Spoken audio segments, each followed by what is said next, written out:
22শে জানুয়ারি অযোধ্যার mega show mega event, আর সেদিনই কলকাতায় তৃণমূলের সম্প্রীতি মিছিল।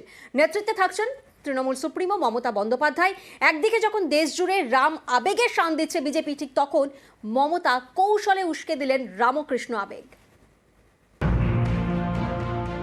22শে জানুয়ারি উত্তরপ্রদেশের অযোধ্যায় মেগা শো, রাম মন্দিরের উদ্বোধন, রামলালার প্রাণ প্রতিষ্ঠা। যোগীর রাজ্যে থাকবেন মোদী। সেদিনই কলকাতায় পথে নামবেন মমতা বন্দ্যোপাধ্যায়, করবেন সম্প্রীতি মিছিল হাজরা থেকে পার্ক সার্কাস। 22শে জানুয়ারি আমি নিজে একটা র্যালি করব।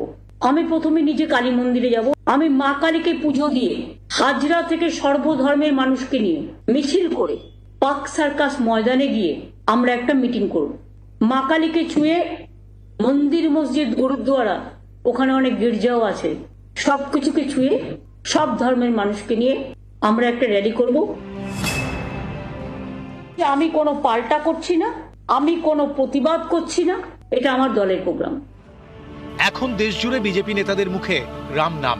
এই পরিস্থিতিতে কৌশলে মমতা দিলেন রামকৃষ্ণ আবেগে শান। এদের অধ্যক্ষ দেখে আমি অবাক হয়ে যাই। হাত দিচ্ছে কোথায়? হাত দিচ্ছে দক্ষিণেশ্বরে। কদিন বাদে বলবে কালীঘাটটা ভেঙে দাও, শুনবো না। যদি আমায় বলে কোনো নাকোদা মসজিদ ভেঙে দাও, আমি থোড়াই শুনবো। 16 মসজিদের গেটও আমাদের করা। এগুলো মানতে আমি বাধ্য নই, মানতে রাজি নই। এই হচ্ছে স্কাইওয়াক। এই স্কাইওয়াক ধরে হাঁটলেই পৌঁছে যাওয়া যায় দক্ষিণেশ্বর মন্দির। বাঙালির কাছে দক্ষিণেশ্বর মন্দির মানে শুধু ভবতারিণীর মন্দির নয়, দক্ষিণেশ্বর মানে শ্রীরামকৃষ্ণ, স্বামী বিবেকানন্দ। দক্ষিণেশ্বর নিয়ে বাঙালির পাহাড় সমান আবেগ। রাজনৈতিক মহলের একাংশের মতে এই আবেগই এদিন উস্কে দিলেন মমতা বন্দ্যোপাধ্যায়।